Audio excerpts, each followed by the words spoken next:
Não erreis, Deus não se deixa escarnecer, porque tudo o que o homem semear, isso também ceifará.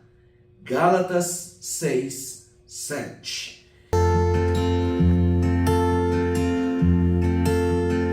A paz do Senhor, meu querido irmão, minha querida irmã, aluno, professor, superintendente, pastor, amigos da Escola Bíblica Dominical.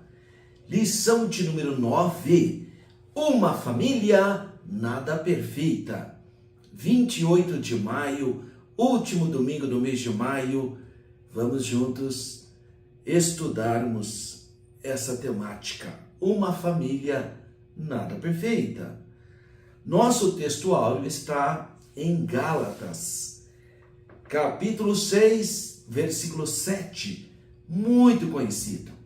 Vamos ler o nosso texto áureo.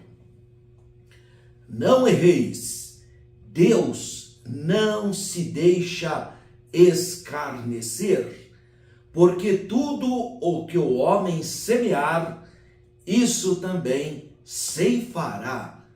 Gálatas 6, 7. E a verdade prática declara: tudo o que os membros da família plantarem, colherão. Essa é uma lei universal de Deus, que pode ser constatada na própria natureza. A leitura bíblica em classe está no segundo livro do profeta Samuel, capítulo 3, versículos 2 até o 5, depois no capítulo 5, versículos 13 a 15, e depois capítulo 12, versículos 10, 13, apenas a parte A do versículo. Então, nesse momento, nós vamos fazer uma reflexão, a gente vai pensar um pouquinho sobre Gálatas, capítulo 6, versículo 7. Antes, porém, deixa eu pedir para você, compartilhe esse material, envie para outros professores, para outros alunos, familiares, compartilhe. Olha que ferramenta eficaz de divulgação da palavra de Deus.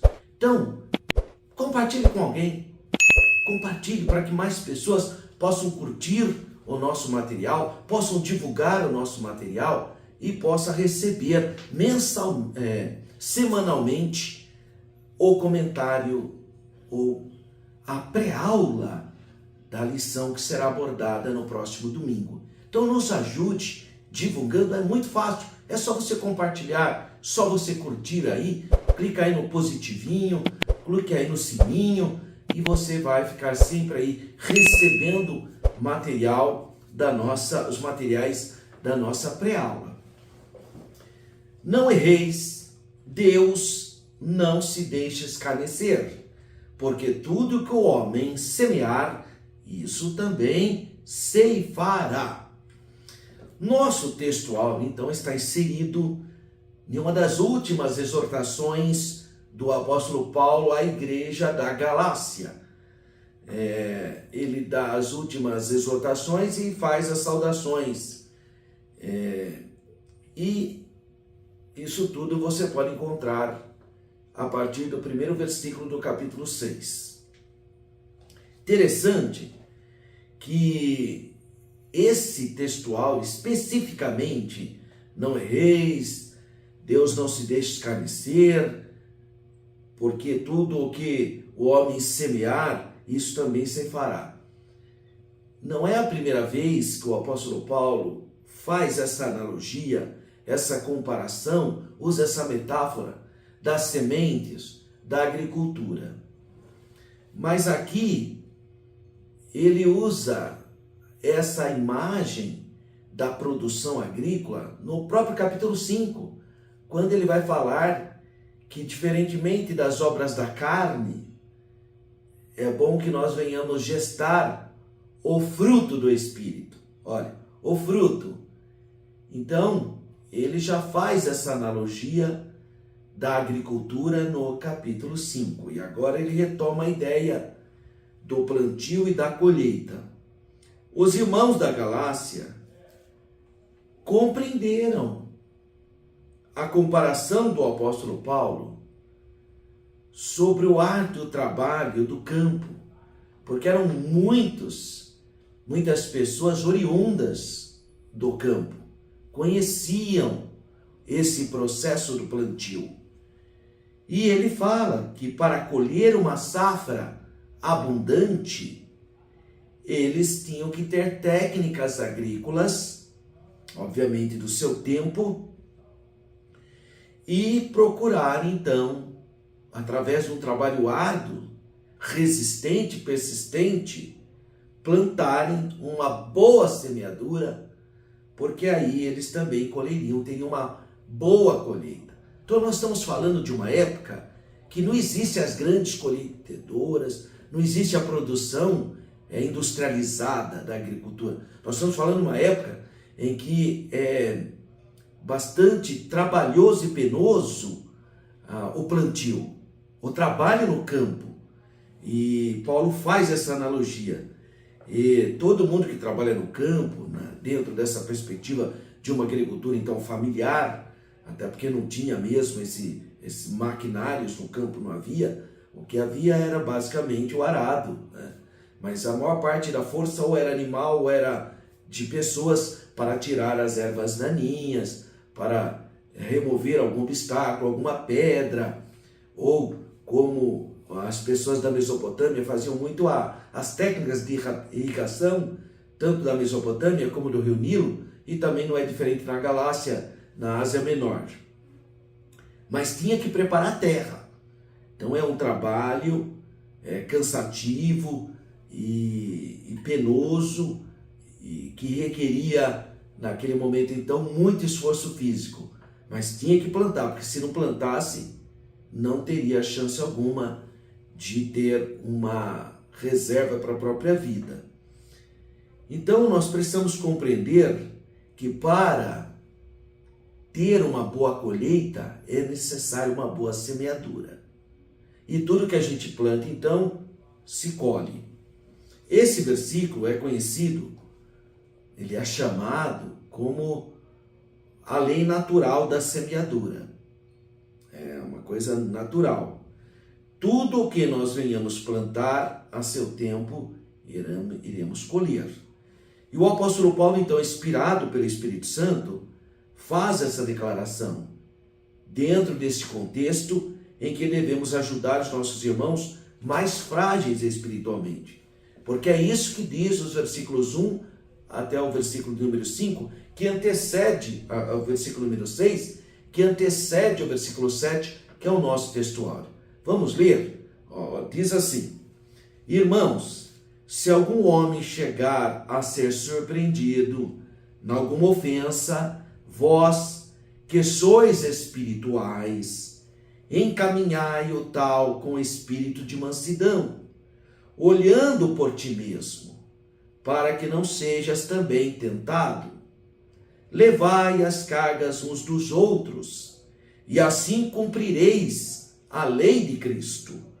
Porque se alguém cuida ser alguma coisa, não sendo nada, engana-se a si mesmo, mas prove cada um a sua própria obra, e terá a glória só em si mesmo, e não noutro, porque cada qual levará a sua própria carga, e o que é instruído na palavra, reparta de todos os seus bens com aquele que o instrui.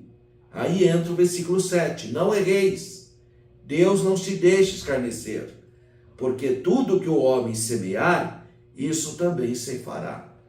Então, esse é o contexto do nosso textuário.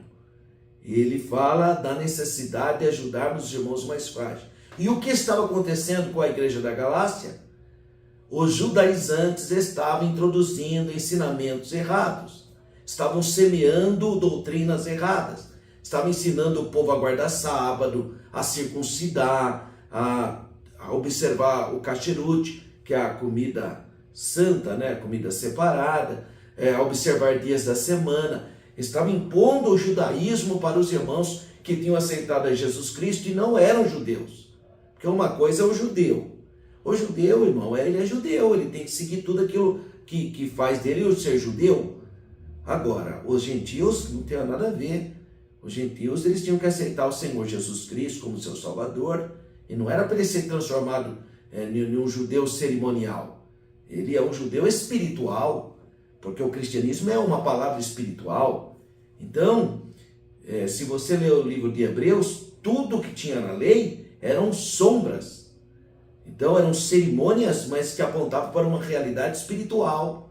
Então, não tem o menor sentido uma pessoa que crê no Senhor Jesus e que não é judeu, que não é israelita, querer guardar sábado, deixar a barba crescer, não danificar a ponta das barbas, se circuncidar. Sim, mas você é judeu? Não. Então por que você está querendo fazer isso? Tá vendo? Então tem gente que tem uma preguiça mental de estudar a palavra de Deus com seriedade. Aí vem essa turma aí. Paulo já deu uma dura neles, logo se você pegar o primeiro versículo aqui, o primeiro capítulo da carta que Paulo escreve aos Gálatas, ele já fala, já no versículo 8, olha só que Paulo fala aqui, ó, aliás, a partir do versículo 6, ele fala assim, ó, maravilho-me de que tão depressa passasseis daquele que vos chamou a graça de Cristo para outro evangelho. Paulo chamou isso de outro evangelho, irmão.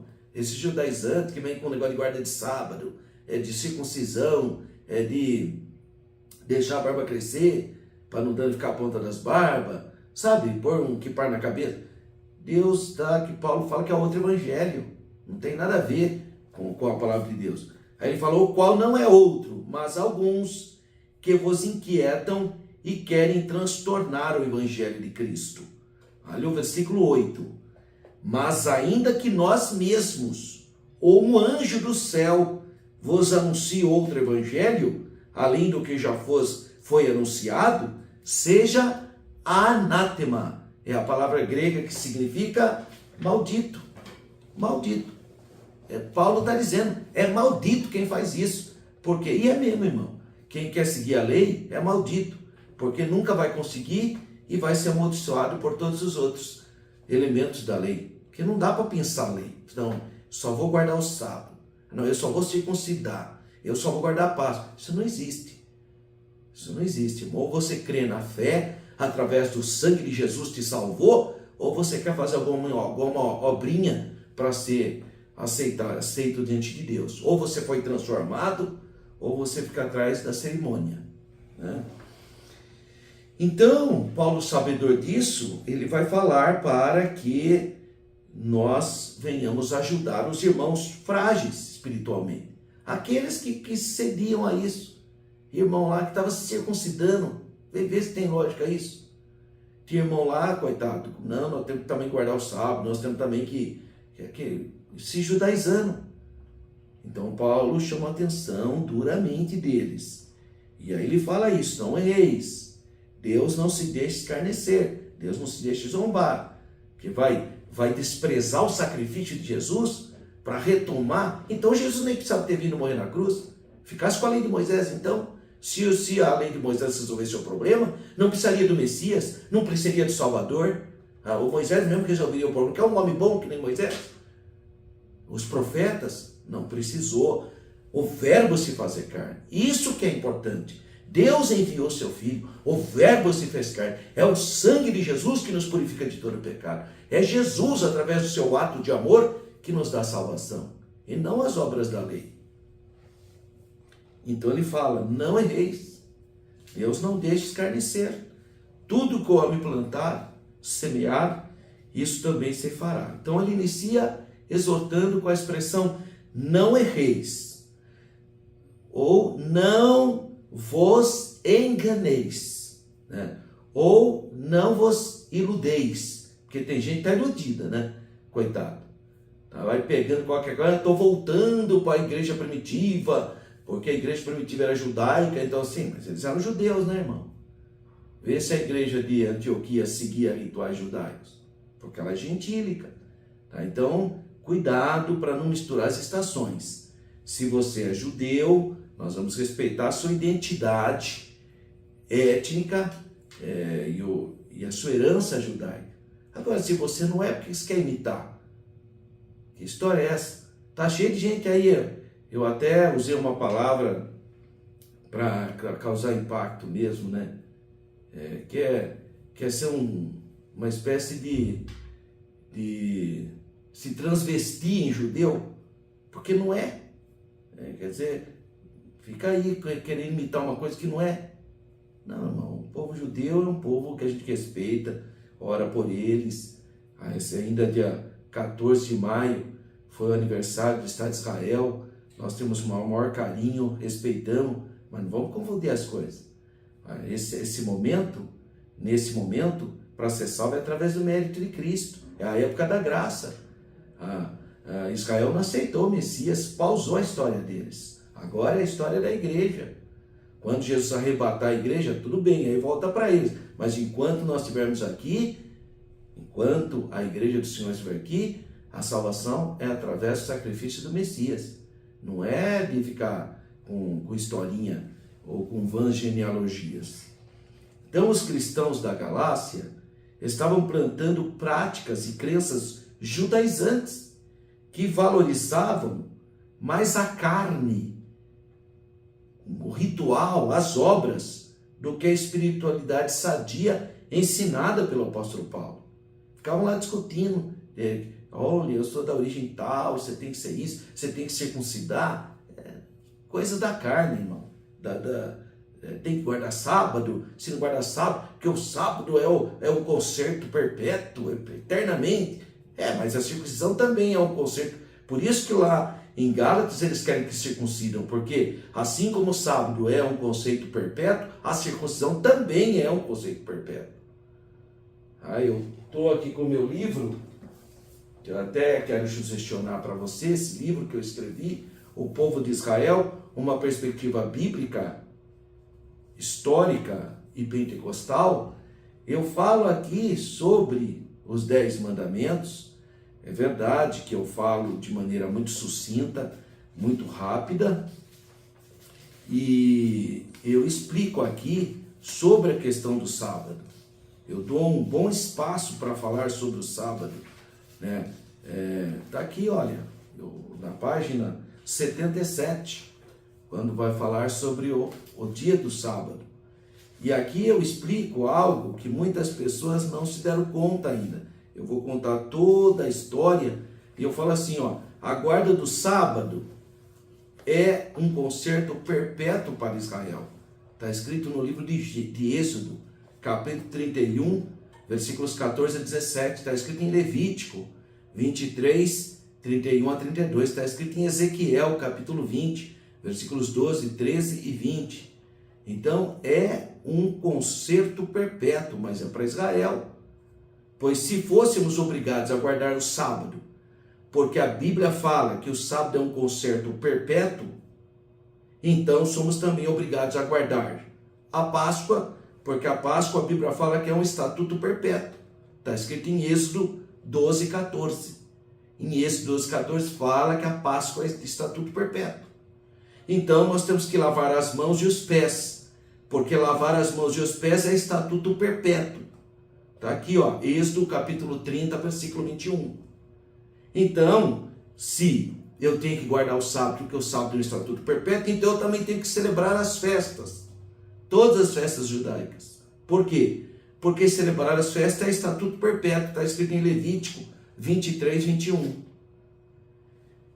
Se eu tenho que guardar o sábado, porque a Bíblia fala que o sábado é estatuto perpétuo, então eu tenho que circuncidar. Porque a circuncisão também, a Bíblia fala que é estatuto perpétuo.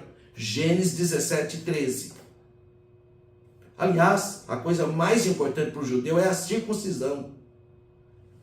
Então, a circuncisão era tão importante para os judeus, irmãos, mas tão importante, que está escrito aqui, eu até anotei aqui para compartilhar com você, está escrito aqui que em Marcos, capítulo 12, versículo 28 a 31.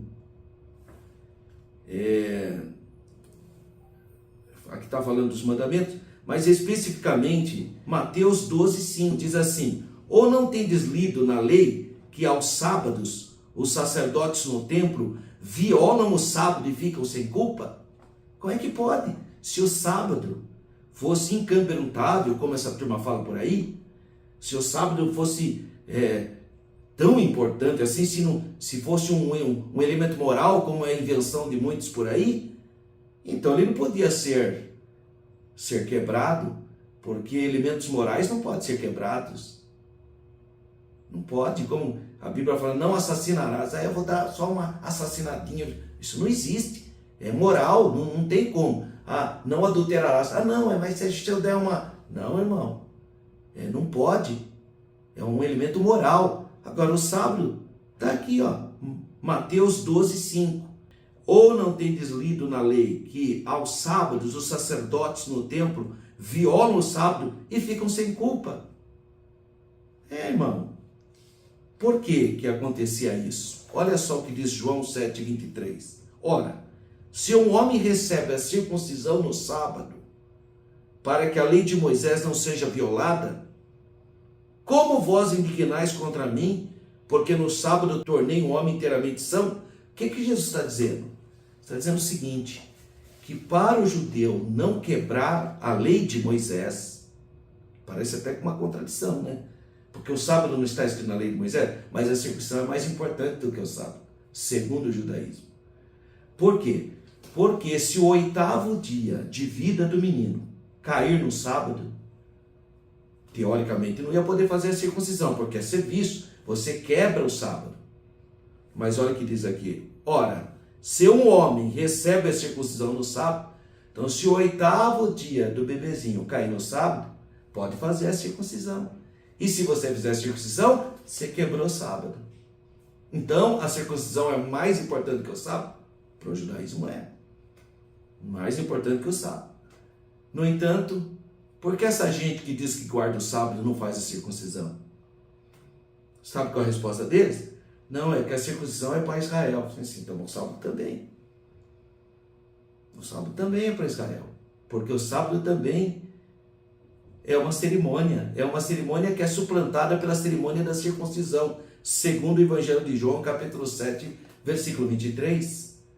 Então, os judaizantes, eles queriam impor essa doutrina da circuncisão, da guarda de sábado, da comida cacherute, não pode comer carne de porco, não pode... Sabe, tudo é invencionice. Só que, na verdade, isso é o que identificava o judeu. É cultura judaica. Então, a gente respeita. O judeu... Quando eu morei em Israel, eu também seguia tudo direitinho. Eu ia lá na igreja, se reunir no sábado lá, mas eles são judeus, né, irmão? Não tem problema nenhum, eu ia também. No lado tinha carne de porco, tudo bem, não misturava leite com carne. Eu seguia direitinho tudo lá, porque eu estava lá, eles eram judeus. Agora, eu não sou judeu, eu venho para o Brasil, vou querer viver que nem um judeu? A não ser se for por uma questão de tradição, mas não porque você está num nível espiritual superior. Não tem nada a ver, irmão. Nós somos salvos pela graça de Deus. Então, se você quiser adquirir esse livro, entre em contato conosco, adquire esse livro, porque aqui na página de número 77, olha quanta coisa que eu vou falar do sábado. Por que os cristãos celebram o seu principal culto no domingo? Eu falo, explico. E vai até a página 86. Então tem muito documento histórico citado, você que gosta do assunto, né? Acho que isso aqui está claro, né? Jesus é o nosso descanso. Jesus é o nosso sabate. Tá? Agora, irmão, também não há nenhum problema você reunir no sábado.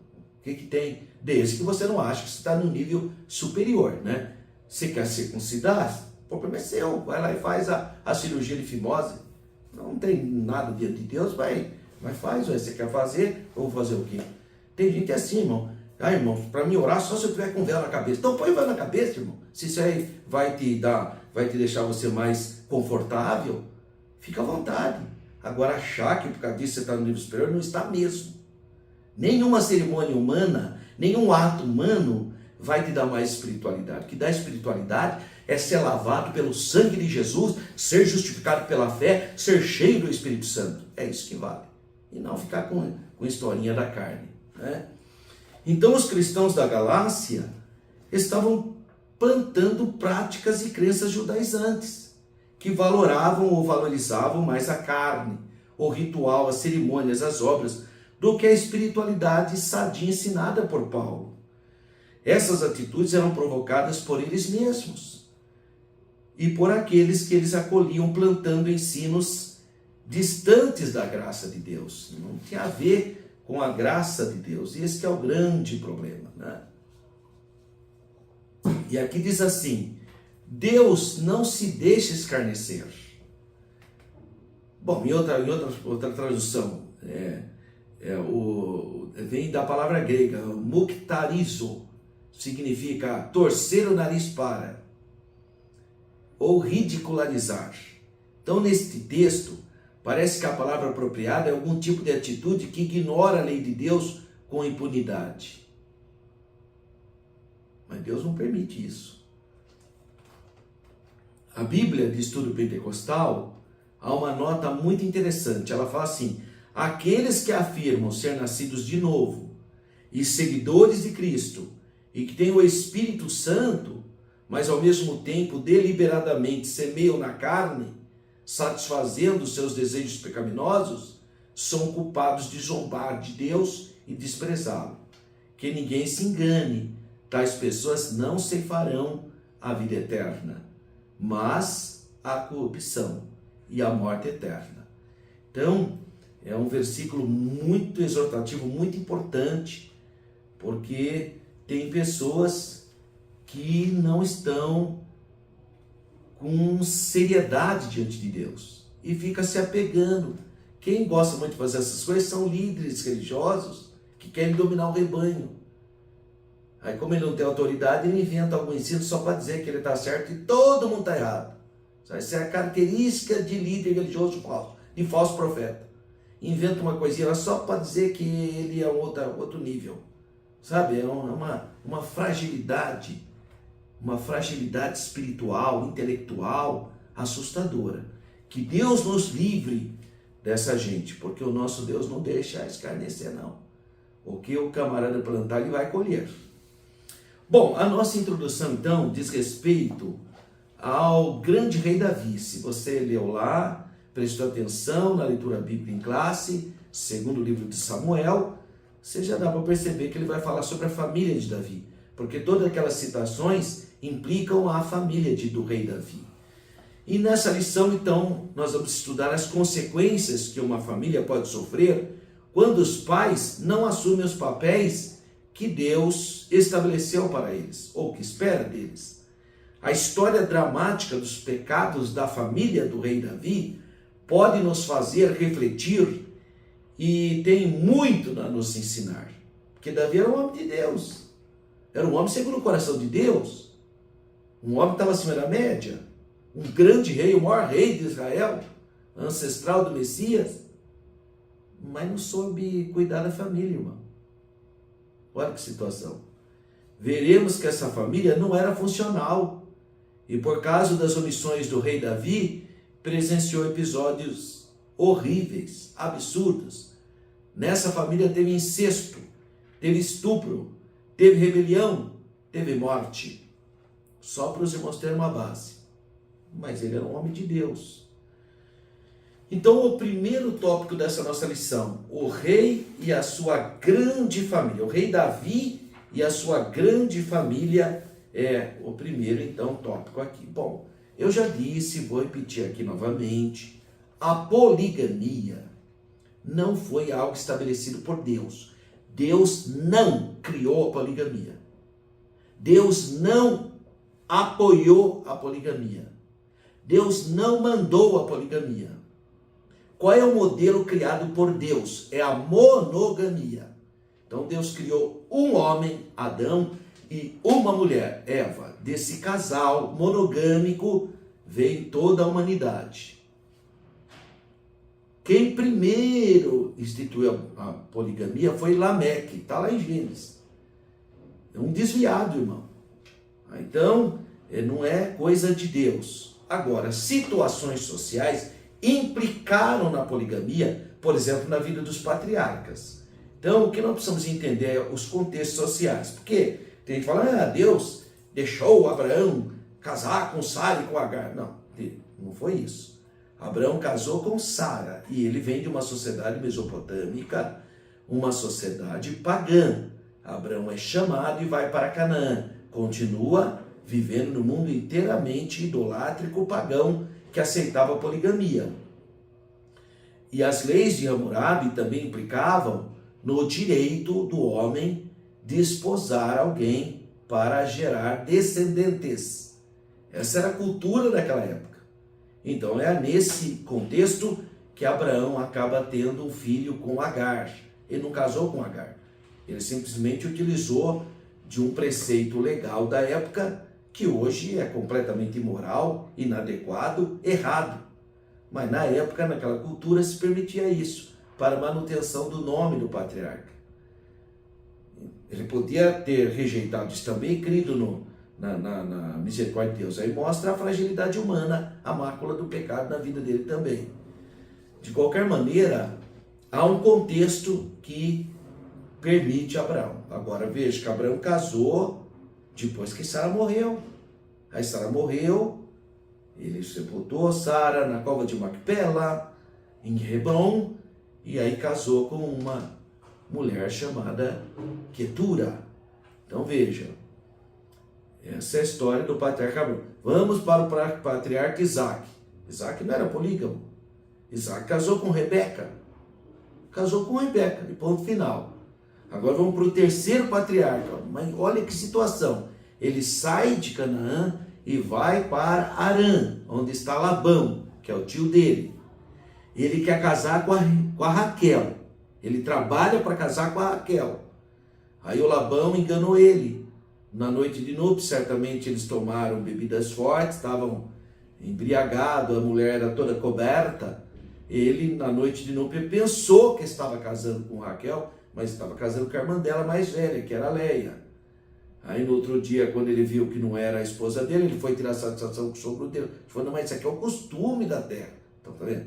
Então não é que ele quis uma poligamia. Ele acabou sendo culturalmente levado por um ambiente pagão que apoiava essa prática. Era oficializada essa prática. Aí ele precisou trabalhar de novo pela mulher dele. Aí depois a briga das mulheres, porque a poligamia só tem briga mesmo, acabou dando Zilpa e Bila, suas servas, como Agar foi para o pai Abraão. Quer dizer, tudo errado. É coisa que não é aprovada por Deus, só confusão, irmão. Tanto é que depois viu o que deu, né? Acabaram vendendo José, é aquele rolo de família polígama. Bom, e os reis? Os reis da época eram polígamos. Todos os reis. Não tem um rei que não tenha sido polígamo. Desde o faraó até o grande rei, o rei dos reis lá da Pérsia, todos eram polígamos. E aí, como é que ficou o caso do rei de Israel? Salomão, para poder fazer acordo por cada acordo político que ele fazia, ele dava uma mulher, porque naquela época a mulher não tinha o mesmo status que tem hoje. Era considerado coisa de objeto.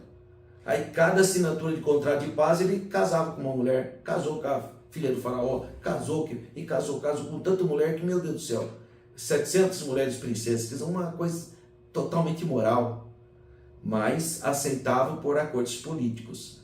Então, não é que a poligamia, não é, Deus permitiu, não permitiu nada. Eram situações humanas toleradas, mas que Deus não apoiou. O modelo de Deus está lá em Gênesis. Criou Deus o homem e a mulher, e disse, e serão ambos uma só. Se Deus apoiasse a poligamia, irmão, ele não criou o galo, um monte de galinha e tal, ele também tinha feito assim também. Mas é a questão da racionalidade. É diferente, são seres humanos, seres inteligentes, racionais, que têm desejo próprio. Então Deus fez a monogamia e abençoou a monogamia. A heterossexualidade. Então, esse é o casamento proposto por Deus. Qualquer outro arranjo é humano. Pode fazer, mas é humano. Davi é ungido, então, por Deus. Então, está no livro do profeta Samuel. Como foi a decadência. Aliás, o rei Saul começou bem, muito bem. Que maravilha, só que moço bonito, alto, da melhor tribo, humilde, era a melhor tribo de Israel, a tribo de Benjamim, um moço humilde. Foi uma bênção. Começou muito bem, mas terminou muito mal. Mas terminou muito mal mesmo. Então Deus mandou separar a Davi. E Davi também, irmão, era um menino simples. Era o filho mais novo, era um pastorzinho de ovelha, mas era um menino de fé, né? Assim Deus levantou Samuel e o levou à casa de Jessé, o belemita, pois ali havia de separar o novo rei de Israel. Nesse momento a Bíblia diz, desde aquele dia em diante, o Espírito do Senhor se apoderou de Davi. Está lá no livro de Samuel, no primeiro livro, capítulo 16, versículo 13. Então o Espírito de Deus começou. Essa é a operação do Espírito Santo no Antigo Testamento. Ele não é como hoje, que é derramado, né? É uma maravilha hoje. Naquela época não. Naquela época não tinha esse derramamento. Era esporadicamente, isoladamente. O Espírito de Deus começou a trabalhar na vida de Davi. 1.2. Davi, o homem de Deus. Não há a menor dúvida que ele era um homem de Deus, irmão. O Espírito do Senhor operou poderosamente através de Davi. Quando ele vence o gigante, por exemplo, você vê a mão de Deus ali. Agora, onde que a gente percebe que Davi é o homem segundo o coração de Deus, com a vida toda atrapalhada, a família toda enrolada? Como que eu consigo enxergar isso? A sensibilidade espiritual dele. Ele era um homem, irmão, falho, é um político, né, que tem as suas falhas, e um ser humano. Mas acontece que existem cenas na Bíblia que mostram um homem quando é um homem segundo o coração de Deus. Eu vou dar um exemplo apenas. Quando profetas, repreendiam o rei Saul, ele ficava bravo.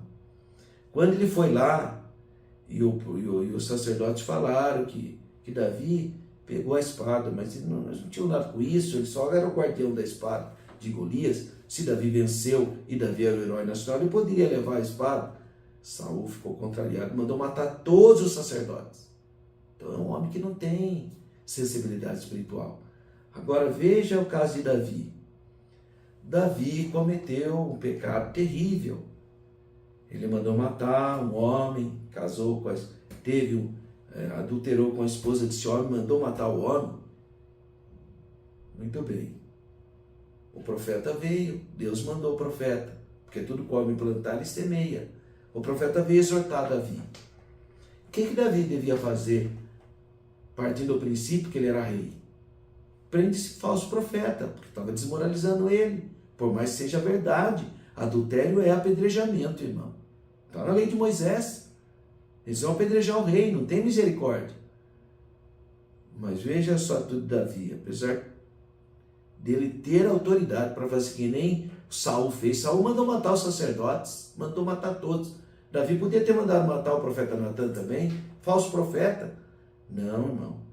O profeta expôs o pecado dele na frente da corte inteira dele. O que Davi fez? Dobrou o joelho e pediu perdão na hora. Me perdoa, meu Deus. Eu estou errado. Leia o Salmo 51, você vai entender o que eu estou falando. Ali você vê o verdadeiro homem arrependido. Está lá no Salmo 51. Então ele se arrependeu de verdade. Tem gente, irmão, que não se arrepende de nada, faz só teatro. Eu lembro uma vez que o pastor precisou repreender um irmão, porque ele estava errado, fala coisas que não deve. Aí ele resolveu pedir perdão para a igreja. O pastor chamou ele, né, para ele pedir perdão para a igreja, ter ofendido a igreja. Um culto fechado. Falou, irmãos, eu quero pedir perdão, embora eu não fiz nada demais. Mas você acha que um homem desse está pedindo perdão? Isso é teatro, irmão. É só para dizer que, olha, você vê, né? O pastor mandou, eu fui, né? Mas não que eu fiz alguma coisa. Não. Davi, pequei. Eu pequei. Me perdoa. E ali, irmão, ao assumir o pecado, ele estava sujeito ao apedrejamento, estava sujeito à deposição, estava sujeito a um golpe militar, estava extremamente vulnerável. Mas Deus é misericordioso, porque viu o coração dele. Então, Davi é o homem segundo o coração de Deus, porque ele tem sensibilidade espiritual para reconhecer suas fragilidades e pedir misericórdia para Deus. O que muita gente não tem, né? Hoje, né? Tem muita gente que prefere o caminho de Saul, né? Então, ao longo do capítulo 2, ao longo dos capítulos do segundo livro de Samuel, a gente vê por que ele é um homem segundo o coração de Deus. Suas atitudes, o que ele fez, o desejo de ele construir um templo, o desejo dele de trazer a arca do Senhor, o zelo pela obra de Deus, dividindo os sacerdotes em turnos. Agora, em relação à família dele, né, que é 1.3. Não é à toa que o nome dessa aula e dessa pré-aula, né, é uma família nada perfeita, né? Bom, em primeiro lugar, porque de fato não existe família perfeita. Você é perfeito? Não. Sua esposa é perfeita? Não. Seus filhos são perfeitos? Não. Então não existe família perfeita, irmão. Não existe. Eu não sei porque tem gente que eu quero ter uma filha perfeita. Ah, você vai ter a família perfeita na glória, quando você estiver com um corpo glorioso. Mas enquanto você estiver nesse corpo seu, não tem, irmão. Por causa do pecado. Não tem jeito. Agora, a boa notícia é que o Espírito Santo está nos aperfeiçoando dia após dia. Graças a Deus. Essa é a boa notícia. Mas as nossas famílias têm fragilidades. A despeito do rei Davi ser ungido de Deus, e um homem segundo o coração de Deus, ele era um monarca déspota, como eram os monarcas da época. Então, para mostrar que tinha poder, ele tinha riqueza e mulheres, porque ambos eram considerados coisas e objetos. E aí, ele torna-se um rei polígamo. Naturalmente, como em todos esses relacionamentos, muitas mulheres, Davi teve mais de 20 filhos. Ao ter tantos filhos e filhas, acabou caindo na displicência. Como que você vai cuidar, irmão, de mais de 20 filhos? Se a gente tem um filho, já tem uma tribulação para cuidar, uma luta, agora vai ter 20 filhos. Então, é verdade que as sociedades do campo, isso também é aqui no Brasil, as famílias do interior tinham muitos filhos para cuidar da terra, irmão. Era normal eles terem vários filhos, porque cada um cuidava do sítio, do campo, etc. Hoje não precisa mais disso, né, irmão? Não tem mais isso. Então, devido a essa falta de auxílio, né? Infelizmente, os filhos tornaram-se muito problemáticos na casa de Davi. Então, o primeiro tópico, o primeiro resumo diz: o rei Davi era um homem ungido de Deus. Entretanto, sua família fugiu ao ideal divino. 2. Filhos e parentes da casa de Davi. Vamos dar uma olhada aqui na biografia de pelo menos 4 personagens, tá? O primeiro aqui é a Tamar, 2.1. Tamar, pensa numa mulher bonita, numa mulher linda. Era filha de Davi com uma rainha, uma princesa, né? Maaca era a filha do rei Tamai, de Jesur. Essa mulher deu 2 filhos para Davi que eram extremamente formosos. Tanto a Tamar como o Absalão, que é filho de Davi, ambos são filhos da princesa Maaca, filha do rei Talmai de Jesur. Eram extremamente formosos. Era uma beleza acima da média. Quando a Bíblia fala de extrema formosura, porque é extrema formosura, irmão. Tá? É raro a Bíblia falar isso, mas tem a própria Sara, a própria Rebeca Esther, a Sulamita, mas é raro, né? Quanta gente que escreveu, é uma ou outra que fala de extrema. Normalmente as pessoas são normais, né? Não tem nada de... Mas tem casos, esse é o caso muito específico. A Tamar era uma mulher extremamente formosa, e o irmão dela também, o Absalão. Então você tem uma mulher, se hoje fosse, seriam modelos hoje, né? Se fosse ver nessa perspectiva. Sua beleza atraiu o seu próprio irmão, o Amnon, era o meio-irmão, né? Filho do mesmo pai Davi, mas de outra mãe. A mãe do Amnon era Ainoã. Então a Tamar é um personagem que vai sofrer, né, um assédio do próprio irmão e vai ser um motivo, além dela sofrer a humilhação de ser estuprada, além de a família cometer um incesto, porque eram irmãos, isso vai gerar um assassinato. Tá? 2.2, o Absalão, que é o irmão da Tamar. A Bíblia fala então que ele era o terceiro filho do rei Davi, portanto, o terceiro na linhagem da sucessão, e era um moço extremamente formoso, habilidoso, que ganhava o coração do povo. O povo ficava encantado com ele, tinha cabelos compridos. Todas as vezes que chegava a época dele cortar o cabelo, era uma coisa assim, como se fosse um evento, né? É interessante que o nome dele é muito bonito, é Abba Shalom. Abba é pai em hebraico, e Shalom é paz, o pai da paz. Olha que coisa linda. Mas de paz mesmo ele não tinha nada. Ele ficou magoado com o pai, porque o pai não fez nada quando o Amnon estuprou a Tamar, irmã dele. O rei Davi não tomou nenhuma providência, irmão. Pode ler na Bíblia, irmão, como que um rei permite que um filho estupre a própria irmã e não tome nenhuma atitude? Então, sabe o que aconteceu? O Absalão ficou com ódio do pai. Olha, irmão, que situação, porque ele amava a irmã dele. Então ele sentiu o quê? Que o pai não protegia. E aí ele ficou com ódio, ele ficou esperando o momento de matar o próprio irmão, porque ele se sentiu estrangeiro. Não se esqueça que ele era neto do rei de Jesus, ele era um príncipe. Então ele deve ter sofrido a cultura de Jesus, que é uma cultura estrangeira, embora ele fosse o rei, filho do rei Davi, mas provavelmente ele levou para o reino lá de Jesus a mágoa, né? E aí se criou toda uma oposição a Davi de não ter tomado, não fez nada. Quer dizer, onde se viu a irmã dele foi estuprada, a princesa, a neta do rei Talmai de Jesus, e o Davi não fez nada, de Jesus, né? Então Salomão guardou isso no coração. A primeira oportunidade que ele teve, ele fez. Qual foi?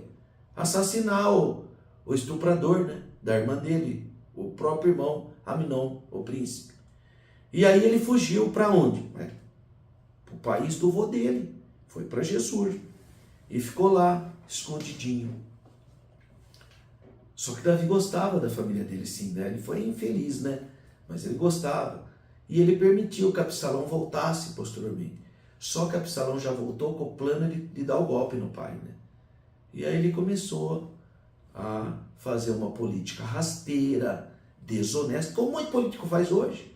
Tem um monte de político, irmão, que não tem projeto, não tem nada. Mas só para tentar chegar no poder, começa a falar mal de quem está no governo. Quer dizer, não tem capacidade intelectual de apresentar um projeto que seja melhor. Não, começa só, fica tudo pessoal aí, só fica falando mal dos líderes, não sai disso. Não tem uma proposta, não tem um projeto, não mostra viabilidade, nada, só fica falando mal, tentando com fake news, né? Então esse negócio já existia, irmão. O Absalão fez isso.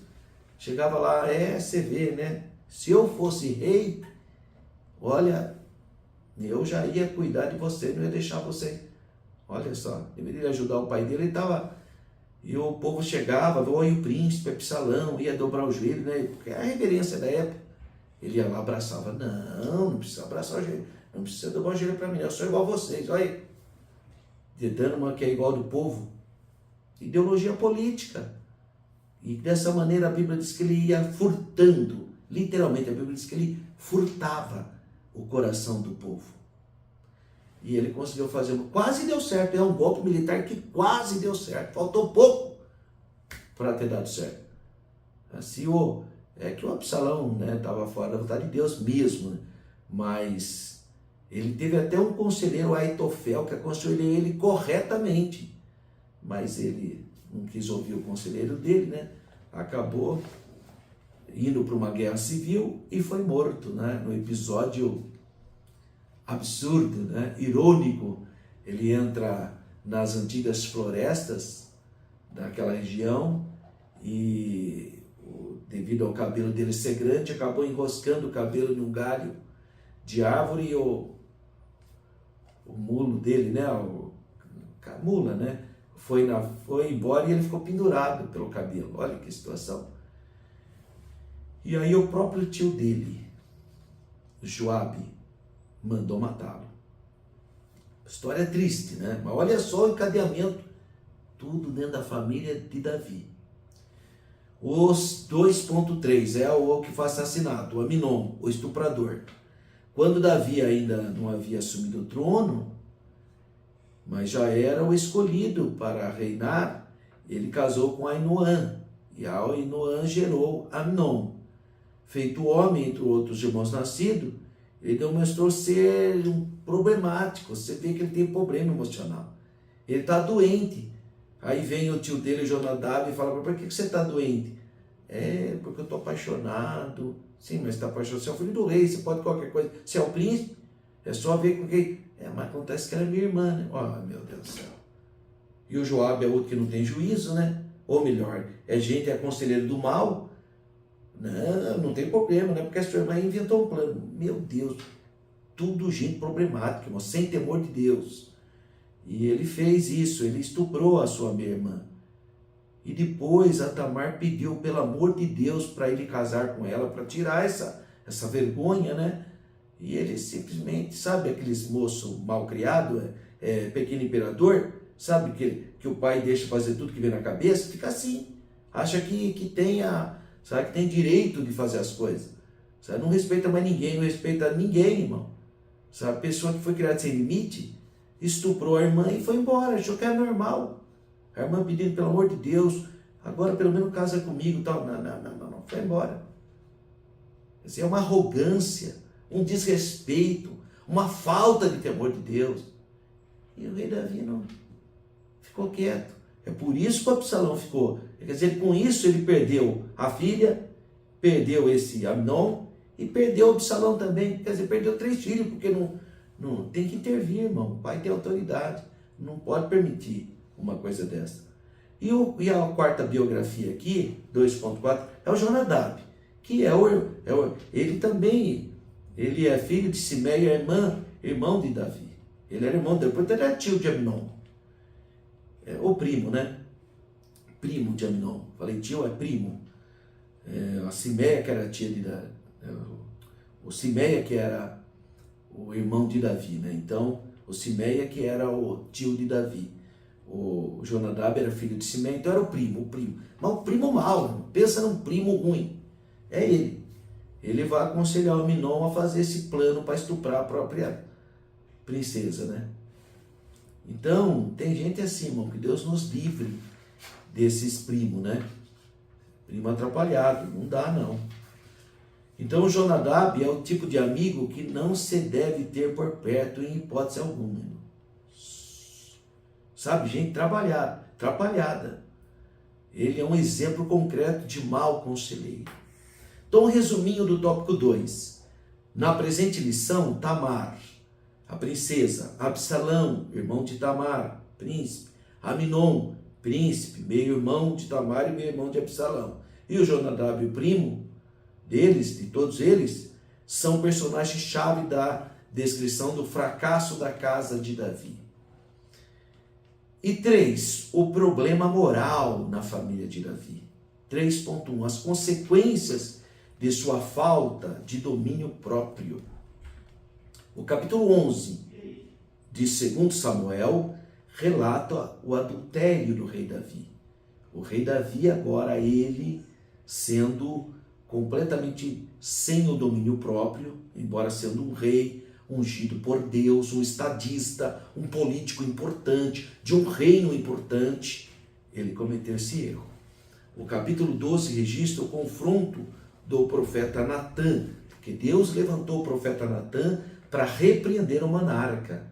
Então veja a autoridade espiritual do profeta, lembrando que o profeta leva a palavra de Deus para o povo e o sacerdote leva a palavra do povo para Deus. Nesse caso, Deus levantou o profeta Natã para repreender o rei Davi.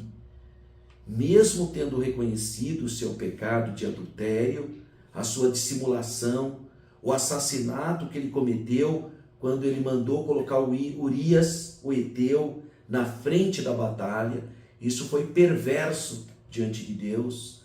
Isso foi uma sementeira, uma semente que ele plantou. Davi plantou algo ruim.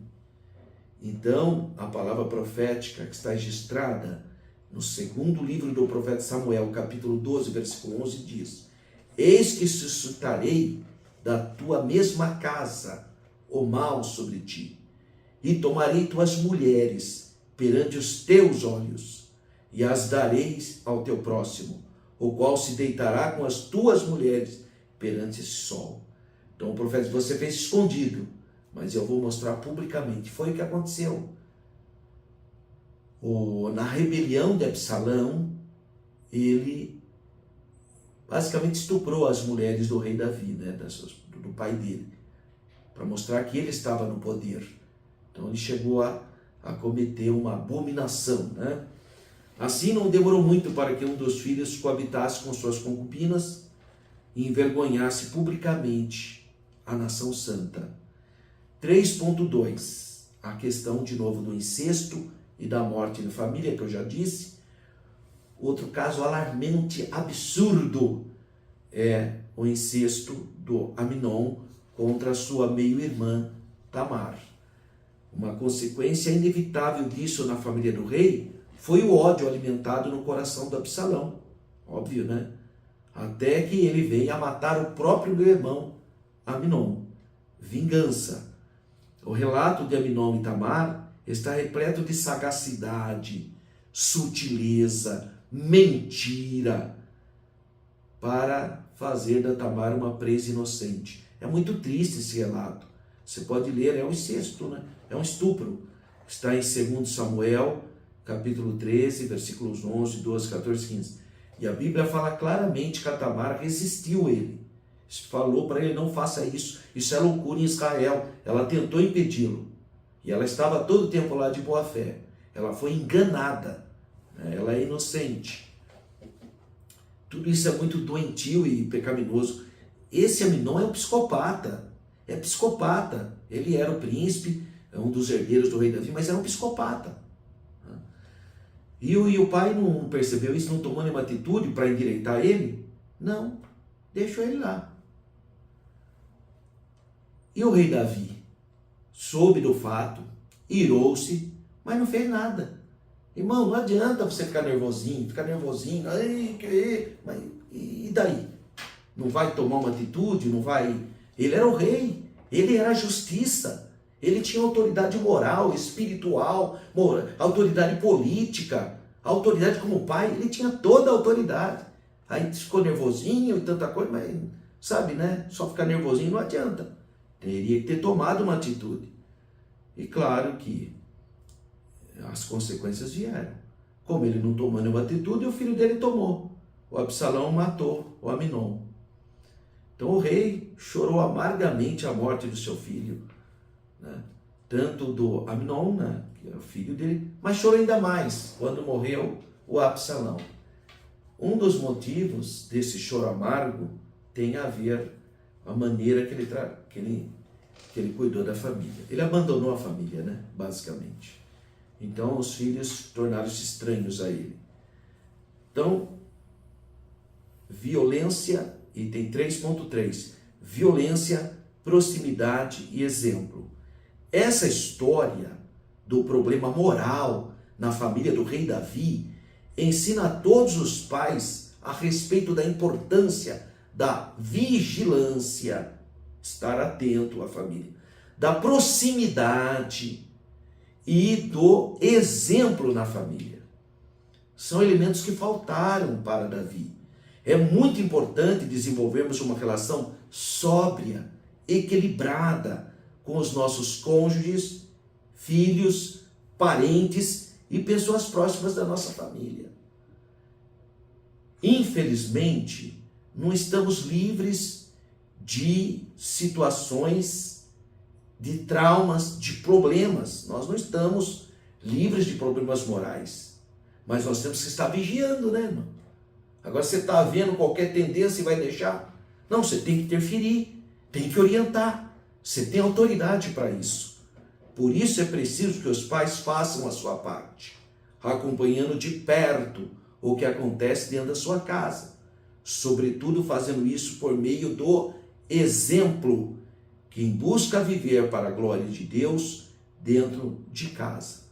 Que o nome de Deus seja glorificado através da sua vida. Então, um resuminho do tópico 3.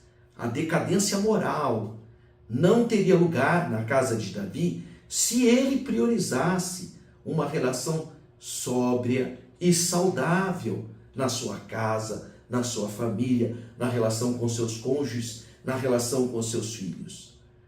Utilizando do quê? Da vigilância, da proximidade e do exemplo, né? Exemplo é o que fala mais alto.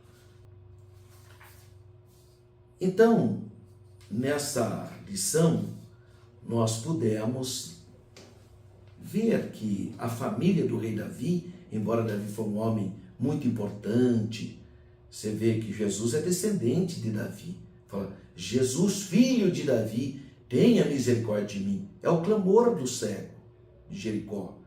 Então, embora o rei Davi é um personagem importante, reconhecemos nele um homem piedoso, agora ele em termos de família, foi reprovado. Ele tinha uma família disfuncional, o que trouxe problemas ao longo da vida dele. Por isso, é preciso cultivar os valores da palavra de Deus na nossa casa, no nosso lar. Que os pais exerçam seus papéis em casa, transmitindo valores, acompanhando de perto os seus filhos. Os filhos precisam de cuidados emocionais, cuidados espirituais, cuidados materiais. Os cônjuges precisam, os maridos têm que dar atenção às esposas e vice-versa. Mesmo os elementos, tanto crianças como mulheres, têm grande carência de valores emocionais. Às vezes os homens são mais racionais, né? É interessante, você percebe a reação de um homem. Se ele fala para sua esposa e para o seu filho, eu te amo, meu filho, eu te amo, minha esposa. Para ele fala uma vez só, ele acha que já é suficiente. Mas na cabeça da esposa e dos filhos, não são suficientes. Eles têm uma necessidade de ouvir várias vezes. Por isso que às vezes sai até um conflito, né? Que a esposa fala de novo. Ele já fica nervosinho, já falei. Não tem sensibilidade para entender que tanto mulheres como crianças têm grande carência de afetos, de cuidados emocionais. A vida cristã em família é a maior prevenção contra os desajustes da atualidade. Então, se você quer ter uma família abençoada, vigia, esteja atento para as necessidades, para os cuidados emocionais, espirituais e materiais. Vigia, porque toda família precisa desses elementos. Então, seja um pai presente, um pai que dialoga com o cônjuge, com os filhos, um pai que ora, um pai que abençoa, um pai que abraça, um pai que expressa suas emoções. Diga para o seu cônjuge, diga para os seus filhos o que você sente por eles, que eles é a razão da vida deles, que eles te inspiram, que você os ama, que tudo que você faz é para o bem deles. Eles precisam compreender isso. Ah, mas eles já sabem disso. Isso aí é a razão. É a razão do homem. Crianças e mulheres precisam ouvir isso. Então, invista mais no seu relacionamento. Eu quero uma vez mais te convidar para você participar da nossa viagem para Israel. São apenas 9 dias, só Israel. Pacote completo, fora o almoço, né? Porque cada dia a gente está no local, $3.390, 16 a 24 de novembro de 2023. Entre em contato, vamos juntos fazer uma imersão bíblica, também geográfica, histórica, turística na Terra Santa. Vai ser bênção pura e você é o meu convidado. Nós estamos juntos com a Renova Turismo. E se você quiser se enriquecer, não deixe de adquirir o livro O Povo de Israel. Esse livro sempre vai te ajudar muito, livro fácil de ler, um livro com muito conteúdo. E também tem o meu livro sobre Jerusalém. E se Deus quiser, no próximo mês, nós temos um novo livro sobre Terras da Bíblia, uma análise geográfica e bíblica, que vai ser uma bênção para você que é professor, você que é estudante da Palavra de Deus. Que Deus te abençoe e te guarde, que você tenha um restante de semana abençoadíssimo. Fique na paz do Senhor.